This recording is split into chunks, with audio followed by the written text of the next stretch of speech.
హైదరాబాద్లోని శంషాబాద్ అంతర్జాతీయ విమానాశ్రయం నుంచి వెళ్లాల్సిన పలు ఇండిగో విమానాలు వరుసగా మూడో రోజు రద్దయ్యాయి. వివిధ విమానాశ్రయాల నుంచి శంషాబాద్ విమానాశ్రయానికి రావాల్సిన 35 విమానాల రాకపోకలు ఎక్కడికక్కడే నిలిచిపోయాయి. శంషాబాద్ విమానాశ్రయం నుంచి బయలుదేరాల్సిన 33 విమానాలు గాల్లోకి ఎగరలేదు. ఫలితంగా ప్రయాణికులు తీవ్ర ఇబ్బందులు ఎదుర్కొంటున్నారు.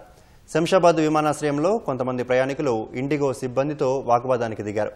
విమానాల రద్దు ఆలస్యానికి సంబంధించి సరైన సమాచారం ఇవ్వడం లేదంటూ నిరసన తెలిపారు. విమానాలు రద్దు చేయడాన్ని ప్రయాణికులు సామాజిక మాధ్యమాల్లో తప్పుపడుతున్నారు. పౌర విమానయాన శాఖ డీజీసీఏ దృష్టికి తీసుకెళ్తున్నారు.